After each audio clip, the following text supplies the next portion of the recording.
Olá, seja bem-vindo, bem-vinda ao canal da Escola de Educação Física e Esporte da USP. Meu nome é Bruno Bedo, sou docente do Departamento de Esporte e bem-vindo a mais um vídeo dessa série chamada Notas Olímpicas e Paralímpicas, que visa celebrar os Jogos Olímpicos e Paralímpicos neste ano tão importante. Estou acompanhado do representante discente, Paulo, e hoje entrevistaremos dois egressos da EFE, né, Paulo?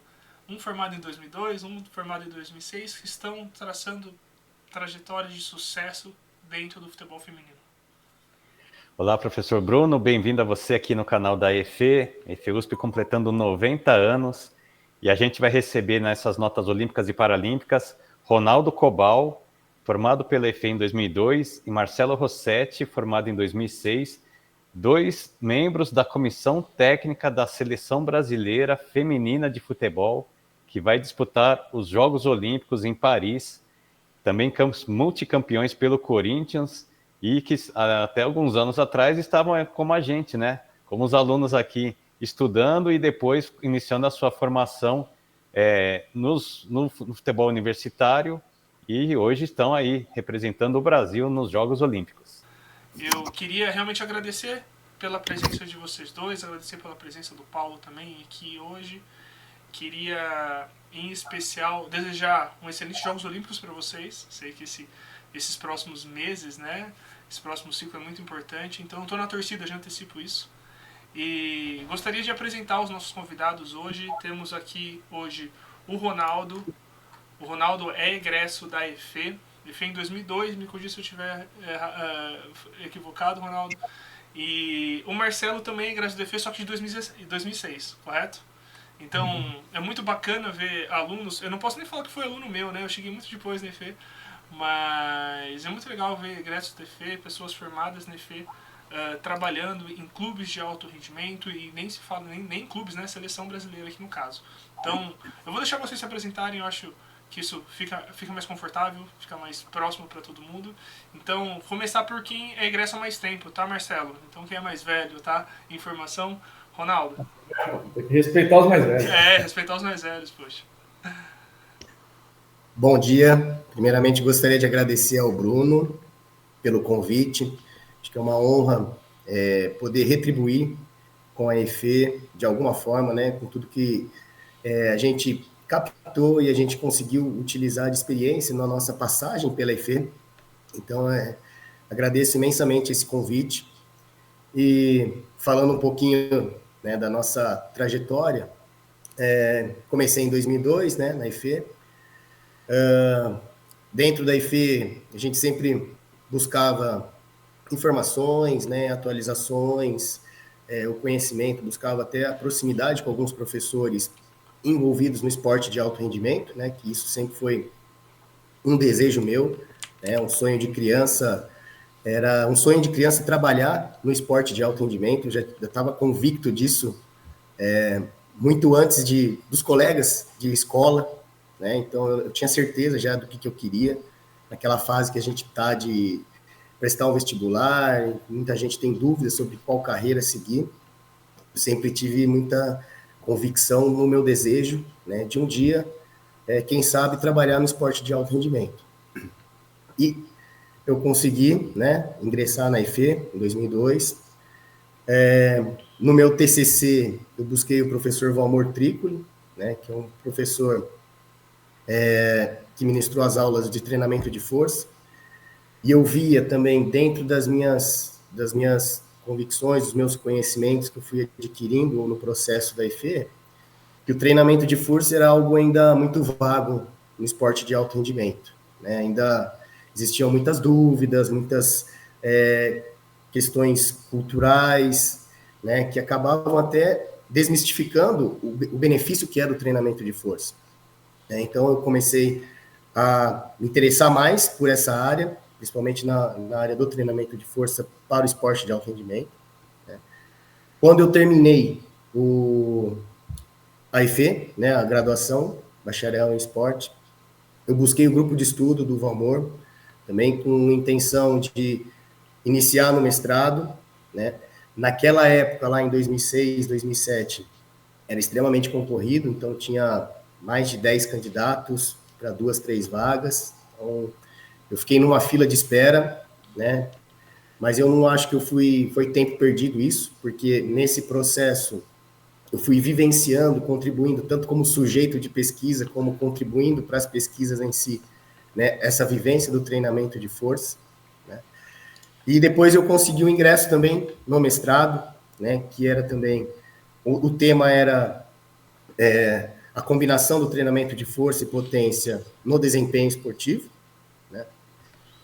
E paralelamente a isso, né? Durante a minha pós-graduação, eu recebi um convite do professor Irineu Loturco, que hoje é o diretor técnico do Núcleo de Alto Rendimento Esportivo de São Paulo, para começar a trabalhar lá, né? Então eu acabei conseguindo, né, agrupar a prática e a teoria, né, a ciência. Então lá no Núcleo de Alto Rendimento a gente começou a vivenciar, né, as questões do esporte em si, que a gente acaba não vendo até na graduação, né? Como é que é a rotina dos atletas, como é que é a rotina das comissões técnicas, isso de diversas modalidades, né? Então, essa vivência de conseguir ter contato com o atleta, com comissões, isso foi agregando algo muito importante na minha formação. E, paralelamente a isso, né, hoje o NAR ele é o centro pioneiro na publicação de artigos científicos com esportes, com atletas de alto rendimento, né? Então, a gente foi conseguindo utilizar de uma forma muito prática o conhecimento aplicado, né, através das pesquisas. E isso foi agregando, né, de uma forma muito natural e orgânica, né, a chamada para outras modalidades, a chamada para outros grupos de atletas. Então, hoje o NAR é uma referência. E de lá que a gente começou a proximidade com o Marcelo, né? Ele estava no Audax, não, foi no Centro Olímpico, ele já como preparador físico da equipe de futebol feminino de lá. E lá, como ainda tinha pouca estrutura, então a pré-temporada, né, a bateria de avaliações, eram sempre realizadas no NAR. E a gente começou a se aproximar bastante, né, estreitar as relações, a gente sempre conversava sobre, né, treino, sobre estratégias de treino de força, né, a gente sempre acompanhava, né, as equipes que ele estava liderando, né, a preparação física. E aí, em 2018, né, isso eu entrei no NAR em 2011, né, em 2018, por uma decisão pessoal, eu optei por sair, deixar o NAR, minha filha nasceu, e aí comecei a ter outras questões, e aí eu decidi me afastar, e aí eu recebi o convite do Marcelo de ser o fisiologista da equipe de futebol feminino do Corinthians. Isso foi em 2019, e aí a gente foi se aproximando cada vez mais, a gente não tinha tantos recursos, então, por exemplo, o GPS, que é uma ferramenta hoje fundamental, conseguir intervir. Então, a gente foi aprendendo ao longo do nosso processo também, né, como é que a gente utilizaria essas estratégias na nossa rotina.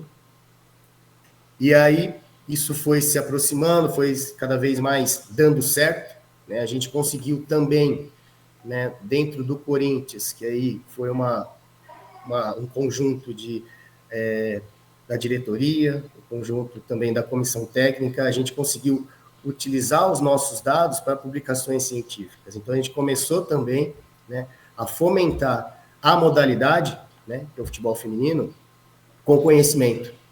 Então, hoje o Corinthians, com certeza, é um dos clubes que mais consegue, né, trazer conhecimento, né, e prática para o mundo do futebol feminino. E aí, no ano passado, né, o Arthur recebeu o convite, né, de vir para a seleção, e ele também fez o convite para eu ser o fisiologista da seleção brasileira, e aí a gente acaba realizando um sonho de criança. Acho que é o sonho da grande maioria dos profissionais do esporte, né? Então, mas sonho sem dedicação, sem traçar metas e sem estudo não sai do papel. Muito bacana, Ronaldo. Marcelo. Vamos lá. Vou tentar ser mais rápido aí pra não... Porra, né? Essa história... Eu gostei da história do Ronaldo, cara. Eu tava curtindo aqui, pra ser bem sincero. Legal. Acho que não só o Ronaldo, eu, acho que todo mundo aqui da comissão também, mas acredito que todos os estudantes, né, de educação física, de esporte, eles acabam tendo, boa parte deles, uma convicção ao prestar o vestibular de que ele é apaixonado por aquilo, né? Então, comigo não foi diferente também. Desde criança sempre fui maluco por futebol. Eu tinha um foco um pouquinho mais reduzido assim do que o Ronaldo. Então, não era só trabalhar com o esporte de alto rendimento, eu queria trabalhar com futebol. Para mim, isso era o ouro do negócio. E aí eu prestei, né? Consegui passar. E aí começou tudo aí dentro da IFE, que foi muito legal em 2006. Nos primeiros 2 anos eu acabei não procurando estágio, trabalho, nada assim. Queria primeiro tentar ter uma base própria, assim, para conseguir, a partir dali, aplicar, né, tudo aquilo que já era conversado na época. E em 2008 eu comecei a trabalhar com futebol universitário, aí dentro do CPUSP, então com as 300 mil equipes que tem aí de cursos, justamente com outros colegas, né, da IFE também, estudantes, todos da graduação. E foi um laboratório assim muito bacana. Acho que as equipes que a gente tem a oportunidade de conviver aí, elas trazem muitos desafios que acabam amadurecendo a gente muito mais rápido, né? Então, ter esse estudo aliado com a mão na massa, eu acho que foi fundamental também para as coisas acontecerem. E dentro desses trabalhos, a gente acabou tendo uma coincidência, assim, de uma oportunidade de conviver junto com outros colegas que também trabalham no futebol de alto rendimento hoje em dia. Então, dei sorte de ter conhecido eles, de ter podido compartilhar assim, um pouco da rotina, do dia a dia, das ideias, de criar também, né, sugerir, propor, enfim, trabalhar em conjunto mesmo, que foi a forma com que a gente sempre acreditou. E, por coincidência, na época, o Arthur era treinador da seleção feminina da USP, e a comissão dele era composta por esses colegas que trabalhavam na equipe universitária. No caso, era na Poli que eu trabalhava. Então, o treinador da Poli, o auxiliar, eles eram da comissão do Arthur da seleção feminina da USP. E aí, 2009 para 2010, eles tiveram outras oportunidades. Um deles foi para o Pão de Açúcar, e aí conheceu mais de perto o Ronaldo, né? A gente já se conhecia da IFE, mas teve a oportunidade de trabalhar em conjunto com ele. E o outro foi para o São Paulo, lá para o CT de Cotia. Os dois como estágio na época, então a gente era aluno ainda. E aí abriu, os dois eram os preparadores físicos do Arthur. E aí abriu essa oportunidade e eles falaram: Arthur, tem um menino aqui que trabalha com a gente na Poli que talvez sirva aí, conversa com ele. E aí eu fiz uma reunião com o Arthur, ele me convidou em 2010, e aí desde então a gente trabalha junto, já são, então a gente está na 15ª temporada, quase então, um casamento. Então podemos dizer que é da seleção da USP para a seleção brasileira? Acho que seria uma boa. A única diferença é que eu, particularmente, não trabalhei na seleção da USP, foi no Centro Olímpico, que ele recebeu o convite, né, que o Ramon comentou, em 2010, e aí eu acabei indo com ele lá para o Centro Olímpico, a gente reformulou o projeto juntos, com a comissão inteira. E também, por coincidência, quando ele saiu da seleção da USP, quem assumiu a seleção da USP foi o Rodrigo, que hoje é o auxiliar dele aqui. Então, assim, todo mundo sempre frequentou, assim, esse mesmo ambiente. Então, a gente acabou se conhecendo e criando uma conexão muito forte, assim, de trabalho. Então, além do lado profissional, a gente tem uma amizade também muito forte, assim. Então, é um desafio, né? Às vezes facilita, às vezes dificulta, dependendo do momento. As discussões, o relacionamento ele é instável também. Mas, na maior parte das vezes, a gente se dá bem. Nesses 15 anos está indo tudo super bem. Então, a minha trajetória iniciou dessa maneira. Aí, de 2010 até 2015, a gente ficou no Centro Olímpico, que é um centro de formação de atleta. A proposta é exatamente essa. Só que a gente acabou criando um time adulto, né, que não era muito o perfil lá da época, para competir nas principais competições da modalidade. E aí, em 2013, inclusive, a gente conquistou nosso primeiro título nacional. Então, a gente foi campeão brasileiro com o Centro Olímpico. Então, acho que isso deve ser muito difícil de repetir alguém no futuro, mas foi muito bacana para a nossa história. E aí, nisso, a gente começou, em 2015, uma conversa com o pessoal do Audax, e a gente conseguiu uma parceria. Então, resumidamente, no primeiro semestre, a gente defendia o Audax, né? Só que a rotina toda era no Centro Olímpico, e no segundo semestre, a gente voltava a defender como Centro Olímpico, eram competições diferentes. E aí a gente conseguiu pelo Audax uma vaga na Copa do Brasil em 2016.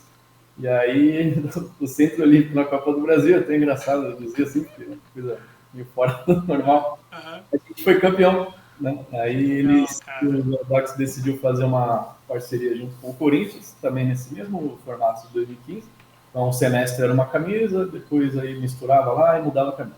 E a gente acabou sendo campeão pelo Audax da Copa do Brasil, e aí garantiu a vaga para a Libertadores. Na época, existia a Copa do Brasil, só o campeão ia para a Libertadores. E aí a gente foi em 2017 para a Libertadores, como Corinthians Audax, aí já era uma parceria bem mais consolidada assim. E a gente foi campeão da Libertadores. Então, assim, o negócio foi indo, foi dando certo, né? Muita competência de todo mundo, né? As atletas também super engajadas, tudo muito bacana, assim, apesar de muito simples, né? Em questão estrutural e tal. E aí a gente, em 2018, foi só para o Corinthians, porque eles desfizeram a parceria. E a gente optou em seguir pelo Corinthians, né? Entendendo que uma projeção assim, a curto prazo também seria interessante pela proposta de estruturação que tinha, através da Cristiane, né? Cris Gambaré, que era a diretora do Corinthians na época, que hoje é a coordenadora de seleções femininas aqui da CBF. E aí a gente fez de 2018 a 2023 essa trajetória no Corinthians, que acho que aí sim todo mundo começou a conhecer um pouco mais dos campeonatos aqui no Brasil. E aí em 2023, no segundo semestre, como o Ronaldo comentou, o Arthur foi convidado, né, para assumir a seleção e a gente veio junto. Então estamos aqui tentando melhorar o que já era feito e vamos ver o que dá agora nos Jogos Olímpicos. O prazo ele é super curto para nós, né? São 10 meses que a gente está, mas acho que já conseguimos evoluir bastante coisa aí. E aí, desde 2015, só uma passagem que o Ronaldo também comentou rapidamente aqui, foi quando a gente começou a ter essa relação de avaliações, de troca um pouco mais incisiva assim, de ideias. Então, com o Ronaldo mesmo, já estamos na 10ª temporada, então, né, Ronaldo? 16, 17, 18, 19, 20, 22, 24, 6. 10ª temporada aqui, comemorando com vocês. Eu acho que dá pra falar que é um casamento que tá dando certo, né? E não só um casamento, não de duas pessoas, mas 2 pessoas unicamente, mas é bacana ver que nós temos vários egressos da EFE, vários egressos da USP mesmo. Inclusive, eu conheço profissionais que se formaram comigo, não na EFE necessariamente, que atuam com vocês no Corinthians, né? Então, é muito bacana ver isso, eu fico muito feliz. E por logística e pelo período que nós estamos, vou entrar nisso agora, não dá pra gente trazer todos os profissionais formados pela USP, não, acho que nem ia caber nessa live aqui que estão com vocês, mas eu fico muito feliz, muito legal. O Marcelo falou que ia ser mais breve, Marcelo, mas assumo que você não foi, ficou junto com o Ronaldo, mas por mim eu ficaria ouvindo história sobre esporte a manhã toda aqui. Mas muito bacana. Eu queria fazer uma pergunta para vocês, tá? Então nós temos um fisiologista, um preparador físico. Como que é essa relação profissional entre vocês, assim? Imagino que são cargos que se completam no cotidiano, no dia a dia de trabalho. E como que ocorre essa relação e tal como ocorre essa relação com toda a comissão inteira, né? Pode começar, Ronaldo. Os mais velhos primeiro, né? A gente decidiu essa regra aqui. Bom, são 2 áreas que elas praticamente se confundem, né? Preparação física e fisiologia. Exato. Se fosse fisiologia há uns 30 anos atrás, aí seria algo mais laboratorial, né? Esse cargo foi criado assim, né? Em avaliações em clínicas médicas, né? Só que ainda bem que o futebol, né? Ele evolui, né? A ciência vem contribuindo cada vez mais. Então, hoje, o papel do fisiologista ele está muito mais ligado à preparação física, né? Do que uma parte mais médica. Então, hoje, todas as questões que a gente acaba discutindo e trabalhando junto, ela está envolvida com as questões das atletas, né, no processo de recuperação após um treino, no processo do treinamento em si, né, como é que a gente consegue, né, contribuir de alguma forma com a comissão técnica, de acordo com o que eles pedem, de acordo com o que eles exigem, né, das atletas. Então, a gente consegue ir lapidando, né, o treinamento para que as atletas consigam otimizar ainda mais o desempenho. Acho que é isso, conexão diária, né? A gente precisa se falar muitas vezes. no início lá da trajetória em 2019, quando o Ronaldo começou a dar esse suporte para nós, como fisiologista lá no Corinthians, a gente se encontrava presencialmente não com tanta frequência, então a gente tinha algumas dificuldades ali, por logística e tal, e a gente optou em fazer algo que também tivesse um suporte à distância, assim. Então, resumidamente era isso também. A história é mais complexa, assim, mas vamos parar por aqui. E aí a gente, obrigatoriamente, se falava todos os dias, no início do dia e no final do dia, e se precisasse durante, né, que aí aconteciam os treinos e tal. E aí brincava, assim, até com as esposas, né, falava, pô, fala mais cedo aqui comigo. A gente trabalha dessa forma, a gente entende que essa troca de informações é fundamental para a gente conseguir construir algo melhor do que só eu, ou só ele, ou só uma pessoa pensar naquilo, naquela solução. A gente acredita que a solução ela vem de uma maneira mais coletiva. Assim. Então, claro que cada um tem um papel, uma prioridade, assim, uma função, uma responsabilidade maior em algum tema, mas a gente faz questão de todos participarem de tudo. Então, realmente, se trouxesse a comissão inteira aqui, acho que a gente ficaria por dias falando, não horas, e ainda assim a gente não chegaria talvez num consenso, mas seria muito bacana a troca, que é a forma como que a gente trabalha. Então, a gente tenta fazer não só com preparação física e fisiologia, esse intercâmbio, mas com todas as áreas aqui de atuação. Então, é bem assim, diário mesmo, e hoje em dia, com essa tecnologia que o Ronaldo comentou, a gente tem a possibilidade de ter um GPS com acompanhamento, às vezes, em tempo real e tal. Então, não só antes e depois do treino, mas durante o treino, a gente também se fala e se olha, às vezes, de longe, já se aproxima, troca ideia, ajusta alguma coisa, sugere alguma coisa para a comissão técnica também. Então, a gente tem esse fluxo, assim, muito natural, né, da nossa parte. Então, bem bacana, assim. E tomara que continue assim por mais 10 anos. Que assim seja, Sim. Bom dia, pessoal. Bom dia, professor Ronaldo, Marcelo, professor Bruno. Eu, como aluno da EFE, aluno de graduação em esporte, também um jornalista formado pela ECA lá na USP, fico muito feliz e honrado aí de saber, né, como os egressos da EFE conseguem abrir, né, trilhar esse caminho que vai abrir portas também para nós, estudantes do curso de graduação atualmente.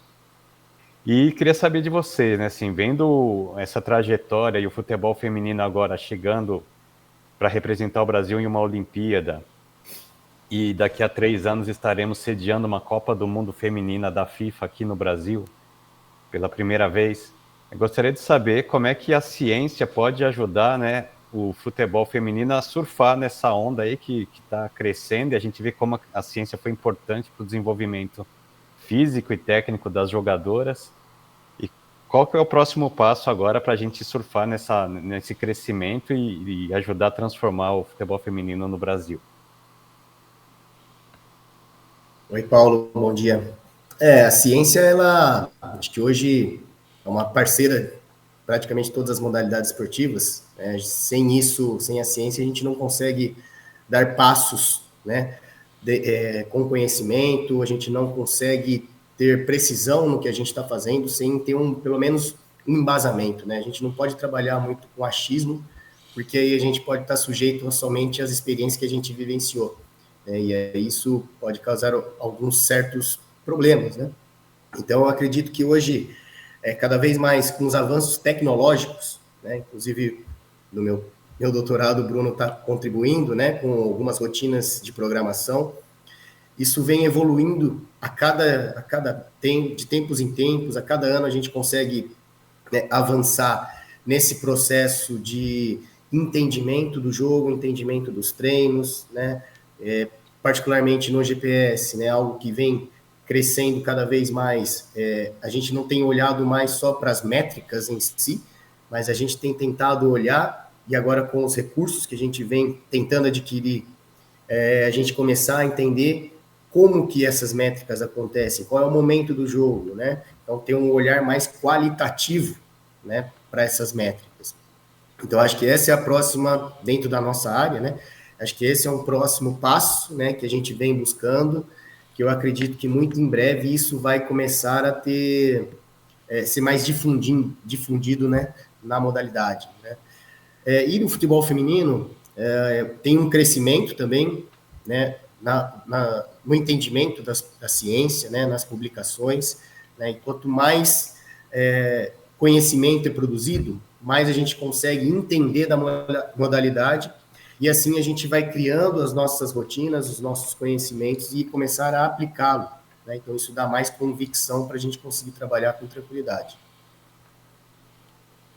É isso, Paulo. E eu complementaria, assim, talvez não distinguindo tanto do feminino, assim, mas do esporte no geral, né? Acho que a tecnologia, como o Ronaldo comentou, ela vai avançando, né? As coisas vão se tornando mais viáveis, algumas ideias vão se tornando mais práticas, e aí você vai confirmando aquilo ou deixando aquilo de lado, né? Então, isso eu acho que vai ser o processo eterno, né, do esporte de alto rendimento no geral, assim, não especificamente do futebol e do feminino. Então, acho que isso é um ponto importante para a gente ter em mente, que assim, a tecnologia já existe, ela já está aí na prática, então já dá para usar bastante, mas a gente sabe que isso vai se alterar ao longo do tempo também, muito provavelmente para melhor. E aí, do feminino em si, como já existem muitas possibilidades para a gente qualificar o trabalho e não ficar nesse achismo que ele comentou, eu acho que cabe a todos os clubes mesmo, cada vez investir mais, né? Então, o mesmo aporte ou algo, mesmo talvez não, né? Porque a gente entra numa outra discussão, mas talvez um aporte diferente, mas um aporte maior para desenvolver a modalidade, acho que seria muito bacana. Então, eu acho que cabe aos clubes, sim, um investimento cada vez maior também e acompanhar essa onda, né? Então, se a onda crescer demais, acho que o investimento tem que crescer também para surfar a onda, né? Tem que ser proporcional, né?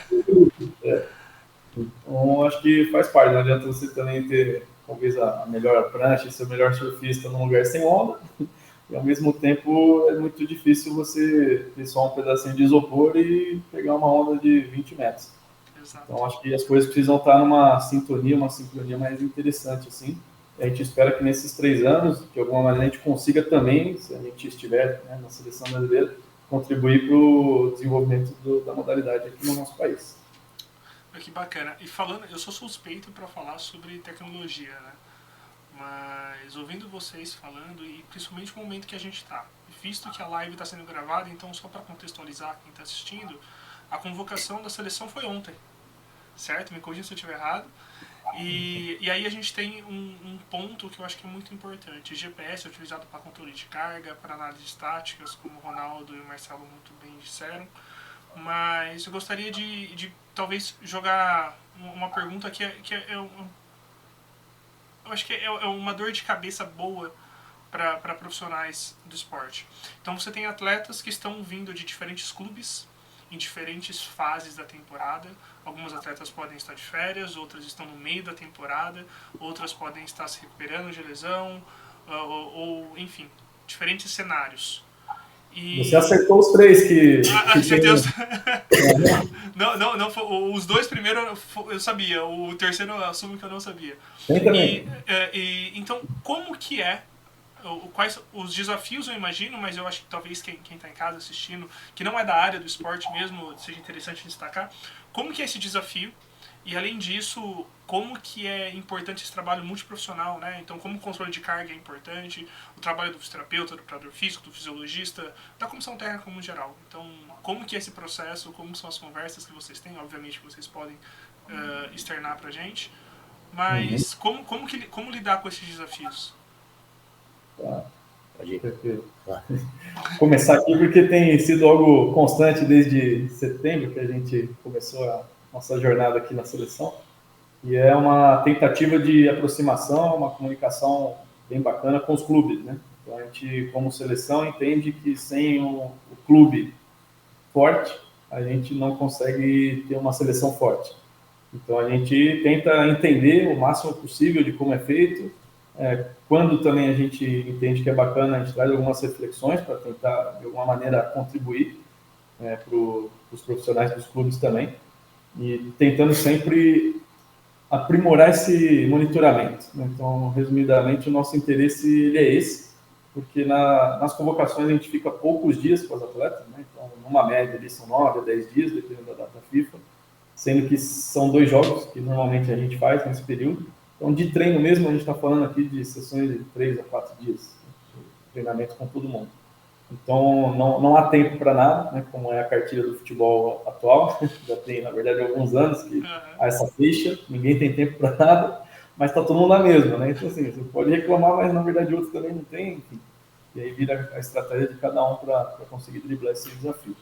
E aí a gente, nessa tentativa de comunicação, a gente tenta também compartilhar algumas informações importantes. Então, tanto quando o atleta retorna das convocações, a gente envia aos clubes um relatório, né, com todas as informações do nosso, a gente chama aqui do núcleo de saúde e performance, né, então todas as áreas, assim, preparação física, metodologia, nutrição, fisioterapia, medicina, psicologia.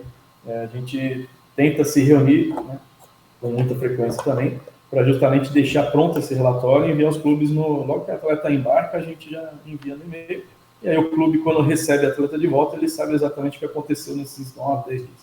E o caminho contrário também. A gente se esforça muito para que os clubes nos enviem também um relatório, aí com um prazo um pouquinho maior, né? Então, ao invés de ser esses 10 dias, a gente pede de 3 a 4 semanas, então praticamente o mês anterior ela vir, para justamente a gente entender qual que era aquela rotina dela, tanto nos treinos de campo, quanto na academia, se o clube, né, eventualmente fizer.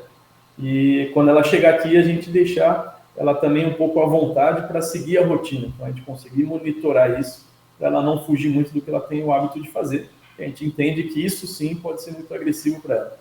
Então, se ela trocar a rotina de um dia para o outro, de uma maneira mais bruta, a gente entende que isso pode causar alguns problemas e deixar ela um pouco mais suscetível à lesão, que é o que nenhuma das partes quer, né? Nem a atleta, nem o clube, nem a seleção. Então, as três partes trabalham muito para que isso não aconteça e, eventualmente, também acontece. Né? Mesmo assim, a gente, com tanto esforço, as coisas acontecem. Então, a tentativa maior, assim, o desafio maior, é exatamente essa proximidade. A gente está falando, às vezes, de... no início da nossa trajetória aqui, a nossa lista larga tinha quase 100 meninas. Então, eram 100 atletas que a gente tentava monitorar. Então, a gente está falando de, às vezes, 60 clubes diferentes, né? Isso espalhados, né? E clubes, imagino clubes com diferentes estruturas também, né?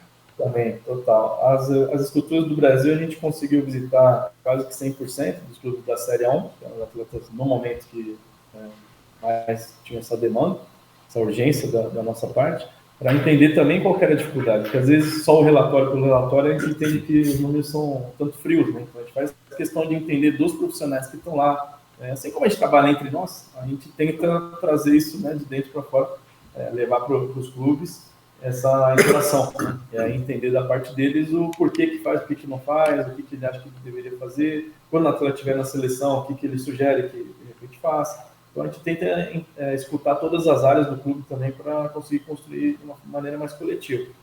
Então, acho que como desafio seria esse. E aí, para agora, que foi o início da tua pergunta, a gente vai ter esses 3 cenários, né? Então, a partir de amanhã, os atletas começam a chegar, algumas férias mesmo, então, há poucos dias. Então, de repente, as meninas da Espanha, por exemplo, estão há 2 semanas, né, sem atividade, então, um tempo um pouquinho mais confortável.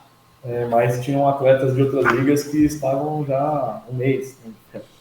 E tem outros atletas que vão jogar jogos oficiais pelo clube agora, no dia 4, amanhã, por exemplo. Tem outros dos Estados Unidos que jogam no dia 6. Então, vão chegar naquele pós-jogo. Né? Então, ela vai ter um desgaste provavelmente muito grande dos jogos. Vai ter uma viagem super longa e ainda vai chegar aqui. Então, a gente vai ter que ter todo esse manejo também, esse bom senso, esse feeling, além dos dados, né, para engrossar também a nossa decisão. Sobre o que fazer com cada uma delas em cada dia, né? Se vai fazer uma parte do treino ou não, se vai fazer o treino inteiro, se vai preservar e priorizar uma recuperação. Então, a gente vai realmente esperar elas chegar, o relatório também, para decidir o que fazer. Bacana. Contribuindo um pouquinho em cima de tudo que ele falou, acho que o principal ponto é mostrar que a seleção é uma extensão do clube, né? Então, elas precisam manter uma certa rotina do que é feita no clube, porque se a gente pensar, existe uma convocação a cada 45, 50 dias, né? Se a gente quebra muito essa rotina, isso acaba até interferindo um pouquinho no processo da atleta no clube, né? Então, a gente tenta deixar o mais confortável possível para as atletas e, ao mesmo tempo, nessa integração com os clubes, tentar fazer com que elas sigam algumas propostas que os clubes acham interessante. E aí todo mundo ganha com isso. Então, acho que isso que ele comentou da gente, né, tentar se aproximar, né, dos clubes, né, e tentar, né, fazer com que entender melhor como que as atletas estão, como que elas chegam, e retribuir com os clubes assim que encerra uma convocação, isso tem muita valia, né, principalmente para quem está recebendo isso. Então, isso dá um conforto muito grande para quem está no clube, né, entendendo que a gente também tem um cuidado com as atletas, né, porque tudo que a gente quer é preservar a atleta, porque a atleta saudável no clube é um atleta saudável para a seleção. Então, essa é a nossa uma das principais preocupações. Tem uma pergunta a vocês. Queria saber, a gente vê a evolução física e técnica das jogadoras em geral, mas tem uma posição que é bem problemática, ou era muito problemática, principalmente no feminino, que era de goleira, né? Porque falava-se muito que o gol era muito grande para uma mulher que geralmente tinha estatura mais baixa, historicamente, no futebol. E a gente viu, principalmente na última Copa do Mundo, como as goleiras, não só do Brasil, como dos outros países, evoluíram demais, tanto técnica quanto fisicamente. Ainda há muito trabalho a ser feito no estudo científico para essas características da posição. Como é que vocês avaliam a situação da goleira? Só que aí eu começo. Isso aí. Bom, acho que o futebol feminino, principalmente no Brasil, a gente tem que ir para um conceito mais histórico, né? Se a gente pensar que no futebol masculino, o futebol ele acontece desde 1900, né?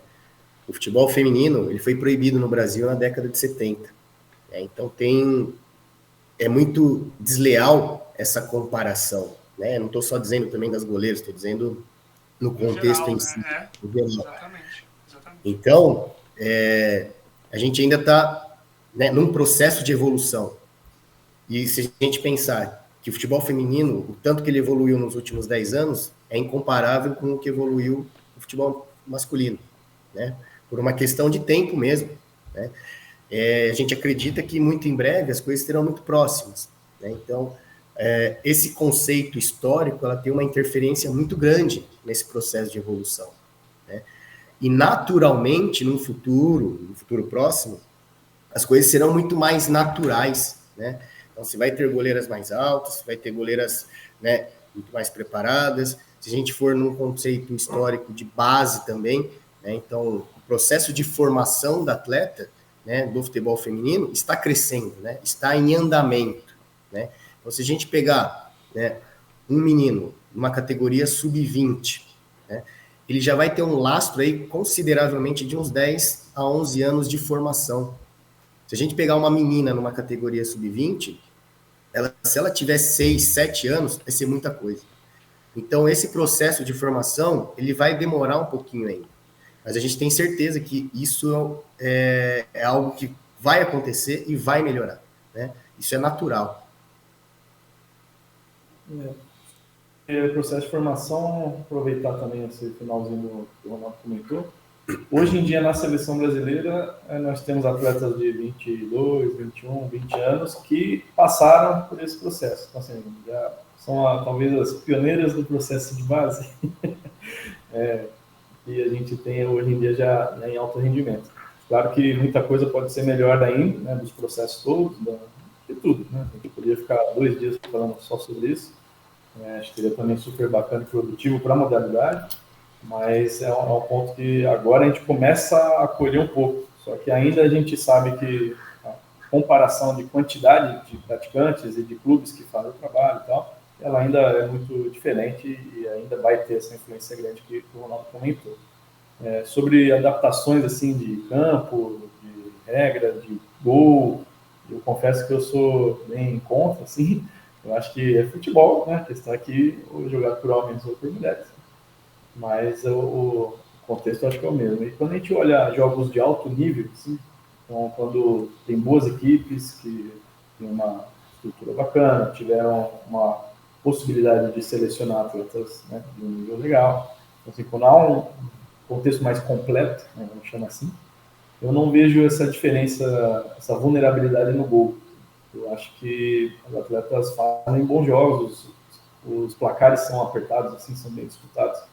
Então, eu vejo que ainda há alguns problemas quando há uma disparidade técnica muito grande, né? Muito evidente. Como acontece também no futebol masculino. Né? Então, sei lá, pegar até na Europa, que na teoria é mais organizado há mais tempo, né, o futebol. Até desse 1900 que o Ronaldo comentou aí. Então já tinha alguns campeonatos organizados oficialmente. A gente vê, se pegar, inclusive seleções. A gente pegar, sei lá, uma seleção San Marino, uma seleção da Espanha, a Espanha jogar de verdade mesmo com os melhores e tal, provavelmente vai ser um 6, 7, 8 lá também. Então, assim, acho que quando a disparidade técnica existe, acho que vai também represar tanto nas goleiras, assim. E concordo que há 10 anos atrás era outro cenário. Então, bolas mais defensáveis, elas acabavam entrando com mais frequência. Hoje em dia, num nível alto, eu acho que muda bastante. E ainda faço uma outra comparação na histórica. Assim, há 10 anos atrás, se você olhasse os aquecimentos das equipes do futebol masculino e os aquecimentos das equipes do futebol feminino, provavelmente você notaria que tem preparador de goleiro no futebol masculino e no futebol feminino eram poucas equipes que tinham. Às vezes eram as próprias goleiras que batiam bola nelas mesmas lá. E recentemente na Europa ainda existem times, não nesse altíssimo nível, né, porque a gente está falando, sei lá, de uma UEFA Champions League, mas ainda existem times que não têm preparador de goleiro. As goleiras que fazem o trabalho entre elas lá. Então, assim, acho que é uma questão também cultural. Às vezes o clube, por algum motivo, acredita que não é um profissional interessante a se ter ali, ou não pode ter aquele profissional, enfim. Então, acho que tem muito essa questão da disparidade técnica e estrutural, dependendo do contexto. Bacana. Eu tava refletindo aqui enquanto vocês falavam, né? E realmente é uma comparação muitas vezes injusta. E de certo ponto até desnecessária comparar. A gente tem que comparar a modalidade com a própria modalidade, futebol feminino com futebol feminino, e validar a sua evolução. E traçar as metas para os próximos anos, para os próximos ciclos, que é algo que imagino que vocês façam e é o que a gente espera da modalidade em si. Né? E eu estava pensando aqui também, quando se faz uma convocação, então quando você traz atletas de novo de diferentes clubes, de diferentes contextos, e também atletas com diferentes experiências. Temos atletas extremamente experientes no seu ramo, que conquistaram diferentes títulos, atletas renomadas, atletas que estão, como o Marcelo muito bem disse, acabaram de terminar esse ciclo, atletas de 22 anos, 23 anos, então, e aí tem uma ansiedade dessas atletas, assim como uma ansiedade de outros atletas que muitas vezes estão encerrando um ciclo profissional, e como que é, muitas vezes, lidar com esses atletas. Isso se encaixa tanto para o futebol masculino quanto feminino e também para outras modalidades, mas aqui estamos falando de futebol feminino. Como que é muitas vezes lidar com essa ansiedade, principalmente num campeonato muito curto, né? Então a gente está falando aí de um mês e meio, 2 meses, se a gente levar em consideração a preparação também, né? A aclimatação. Então, como que é lidar com a ansiedade, essa relação entre atletas de diferentes perfis, de diferentes fases da vida profissional?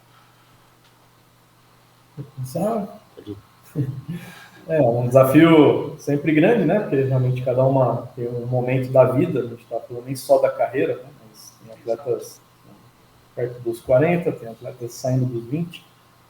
E acho que nesse sentido, apesar da pouca idade, as meninas têm uma experiência muito bacana, justamente por terem tido esse processo de formação também.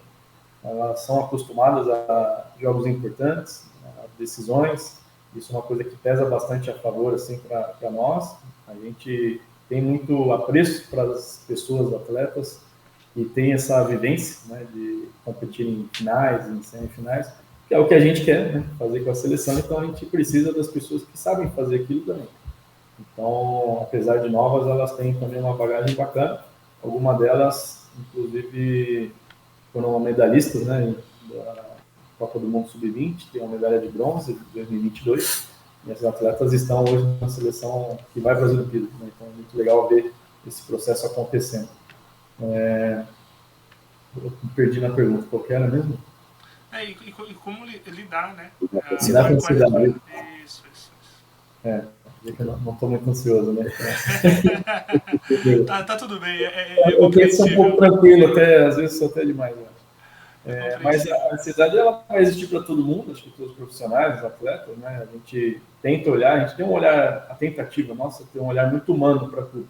Então a gente não olha só inclusive a preparação física e a fisiologia não olham só o lado biológico assim, da pessoa. A gente tenta integrar todas as partes que compõem, as milhões de partes que compõem o ser humano, para conseguir tomar as decisões de uma maneira mais interessante. Então, acho que a ansiedade ela vai fazer parte desse quebra-cabeça também, vai ser um desafio a gente conseguir identificar quem está mais, quem está menos. Nessas horas a gente conta muito com a nossa psicóloga, inclusive, né, que está sempre presente nas convocações, que é a Luciana, e ela contribui demais assim, com a gente, abastecendo de algumas informações importantes, óbvio, dentro do sigilo da área, né, que ela atua, do que ela pode compartilhar conosco, é sempre muito bem-vindo, porque nos ajuda também em algumas condutas. Então, se a gente notar que há algum exagero nesse sentido da ansiedade, a gente podia falar de todas as emoções aqui, mas vamos falar da ansiedade especificamente, se ela notar alguma coisa, a gente pode também adaptar, né? Então, conversar, enfim, tem uma série de estratégias aqui que os próprios atendimentos, né, mais formais assim, da psicologia, é uma série de estratégias que a gente consegue contribuir e, de certa maneira, controlar. Mas é aquilo, é um negócio, não há uma receita, né, no meu ponto de vista. Eu acho que também não é um negócio agudo, né, que tipo, agora eu já conversei com ela, então agora está tudo bem.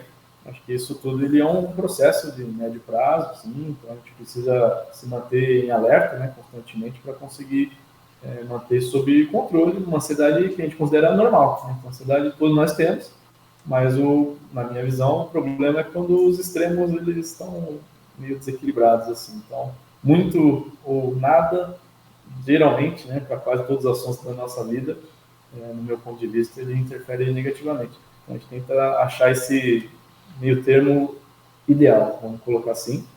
E para isso a gente conta com os olhos de todos, inclusive de todas as áreas, que assim, às vezes até o roupeiro, o massagista, a supervisora, o treinador, o auxiliar, todo mundo. Se todo mundo puder contribuir também nessas observações, a gente agradece bastante, porque é muito importante. Acho que complementando um pouquinho, esse processo da ansiedade ele é bem natural, né? Então, disputar ou vivenciar uns Jogos Olímpicos, disputar uma Copa do Mundo é algo, né, que é único para muitas atletas, né? Então, vai estar num estado de ansiedade maior, mas aí é papel de todos os profissionais da psicologia, né, tentar entender isso e tentar ajudar e contribuir com as atletas para que elas consigam, né, se manter, tentar controlar um pouquinho essa ansiedade, né, para que elas consigam, né, otimizar o desempenho, que elas consigam ter tranquilidade na hora de exercer o papel delas. Então, esse é um trabalho diário, né? Não é algo que vai ser da noite para o dia. Então, acho que é algo muito longitudinal. É importante que a gente via, historicamente, até como torcedor, eu via que as jogadoras antigamente colocavam um peso a mais, assim, né? Uma carga de se a gente não ganhar, o que vai ser do futebol feminino no Brasil?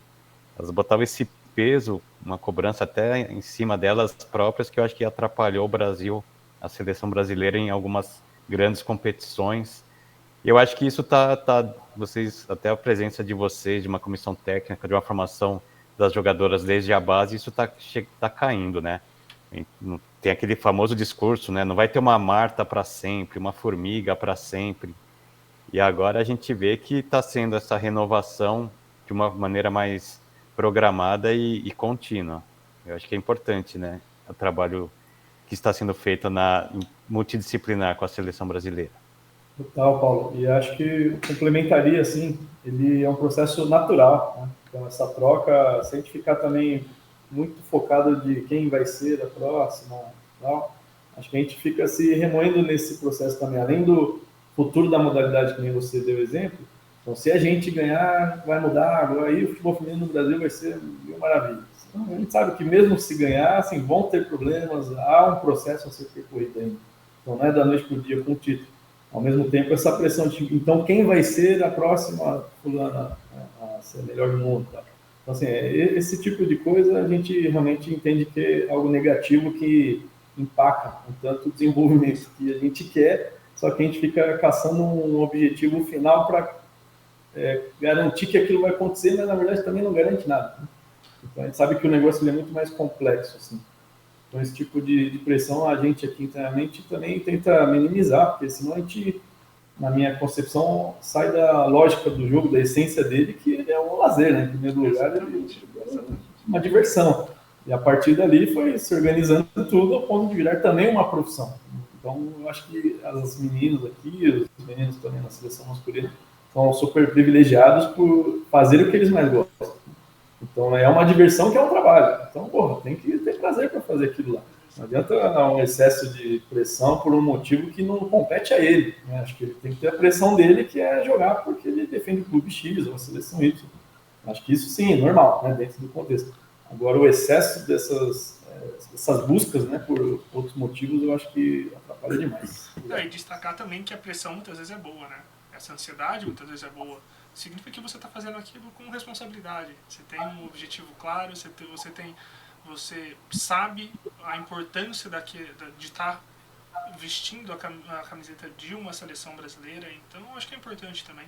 Então, se você entrar para uns Jogos Olímpicos ou Copa do Mundo ou uma final do mesmo jeito que você entra num treino, poxa, tem alguma coisa errada. Então, você tem que entender realmente a importância daquele momento que você está vivendo. A gente está dando quase 50 minutos aqui. Eu vou fazer mais uma pergunta para vocês, tá? E depois a gente vai para aquele ping-pong, respostas curtas, perguntas objetivas. E aí eu quero realmente saber o que vocês estão sentindo e pensando e sintam-se à vontade para responder ou não. Então, a minha pergunta, antes da gente ir para esse segundo momento, né, para esse último momento, na verdade, então, como dito por vocês, e a gente comentou anteriormente, a gente tem um ciclo bem pequeno, até o começo dos jogos, longe do ideal mesmo, mas é o que tem agora. E como o Marcelo disse, é igual para todo mundo. Então, a gente tem que trabalhar dentro dessa janela. Como que é a organização da comissão e da equipe neste período? O que vocês buscam trabalhar?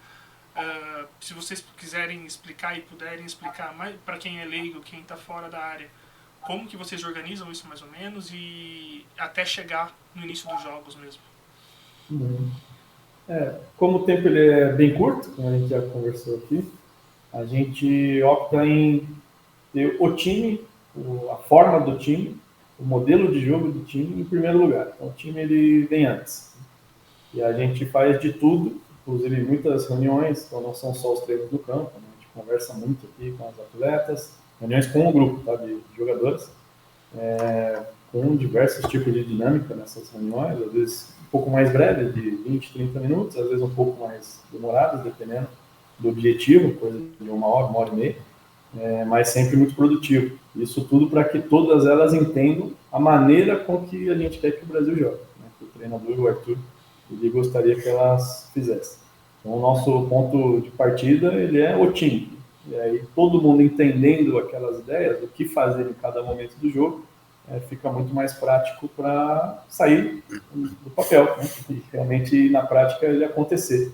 E aí, as ideias, elas ficam pautadas em muitas análises aqui, né, da nossa parte, em função do que a gente tem hoje em dia, de atletas que podem defender o Brasil, como que a gente vê dos adversários que eles estão fazendo atualmente.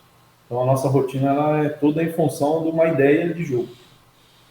A distribuição disso ela depende bastante de cada contexto, né? Agora, por exemplo, a gente, muito provavelmente, pelo que o Arthur sinalizou, deve fazer pequenos blocos como se fossem já pensados nos adversários da fase de grupo.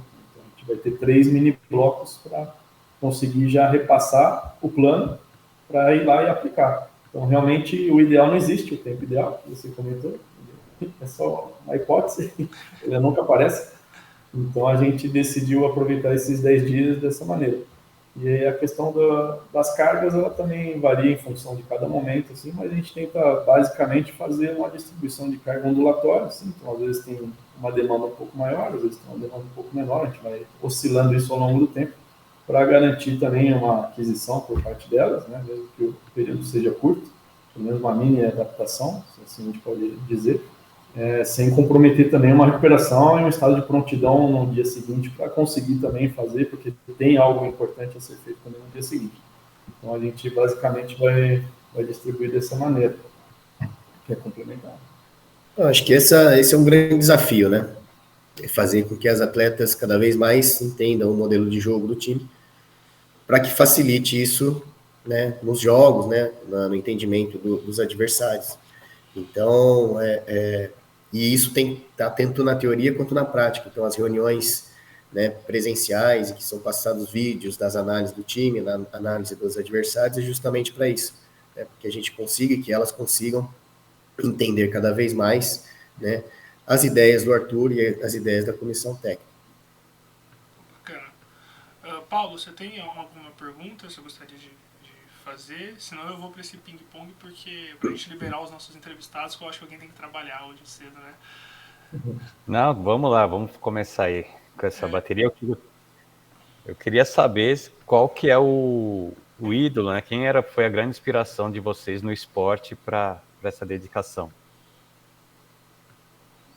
Vai lá, os mais velhos primeiro. Ayrton Senna. Olha, eu tive alguns e eu acho que ainda estou me conhecendo. Eu acho que a grande motivação para mim é uma coisa minha, assim, que às vezes até um defeito, dependendo do momento. Eu sou muito competitivo, assim. Então eu sempre gostei de assistir, inclusive na época do Senna, eu era mais garoto, mas acordava cedo no domingo, né? Fazia toda a rotina dos brasileiros, mas tive também grandes inspirações assim, no futebol, grandes exemplos, né, de assistir, de telespectador, de outras modalidades também. E aí eu fui, ao longo do tempo, percebendo que o que mais me motiva é realmente competir. Assim. Então, eu sempre fui assim e isso é o que me motiva a cada dia tentar ser melhor do que eu mesmo, em primeiro lugar. Bacana. Um título conquistado. Olha, acho que o primeiro título, Libertadores de 2019. Parece que eu estou em cima do muro sempre, né? Mas todos são importantes. Talvez o primeiro que eu mais me emocionei foi o 2013, campeão brasileiro, do Centro Olímpico. Bacana. Um título a ser conquistado. Junto esse? Campeão olímpico? Dentro do que eu falei no comecinho, é o próximo. As Olimpíadas é o próximo, então esse é o próximo. Bacana. E agora, minha última pergunta.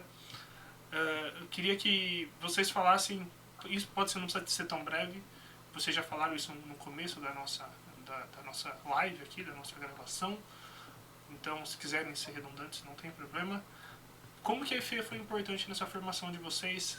Uma resposta relativamente breve.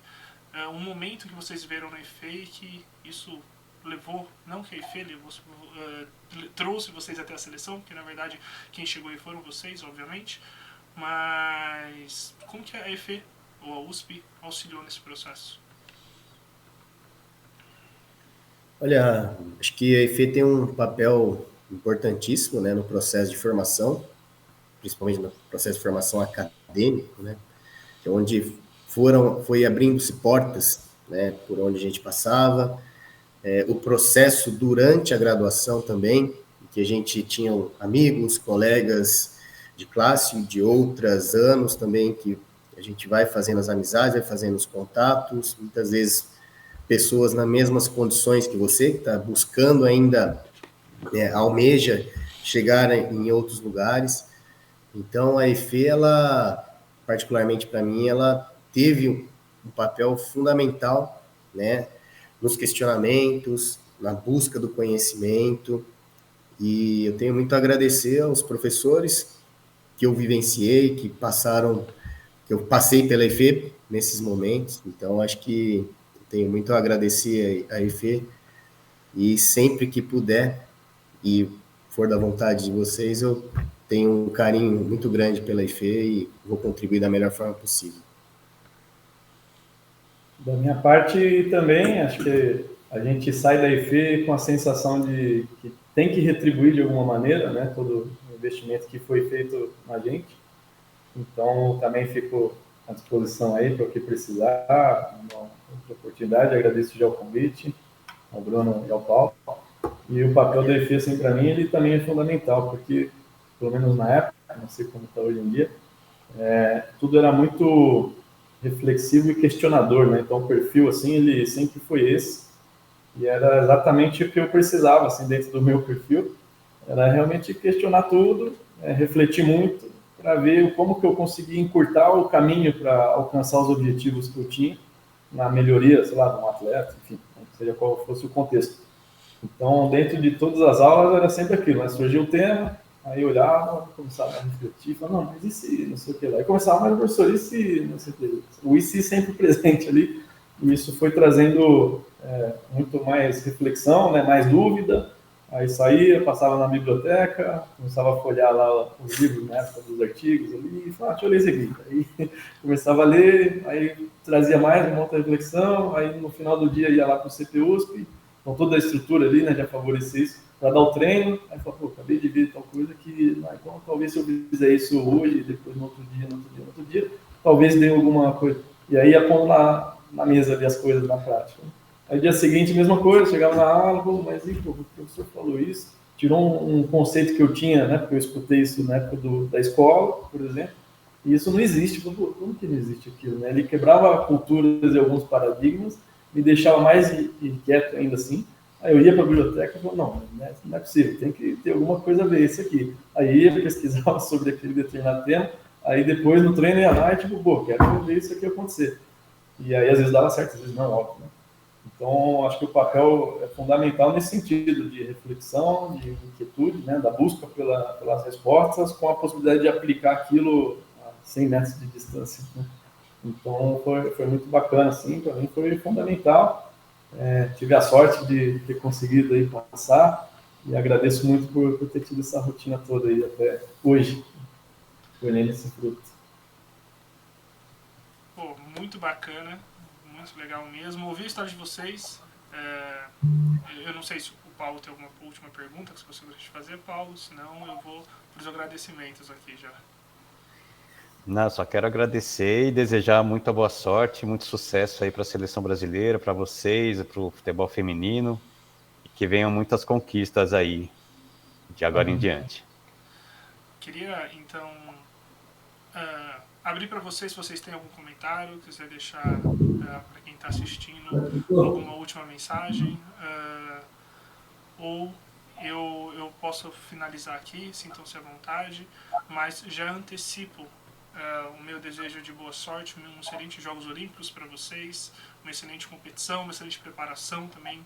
Sabemos a importância deste período.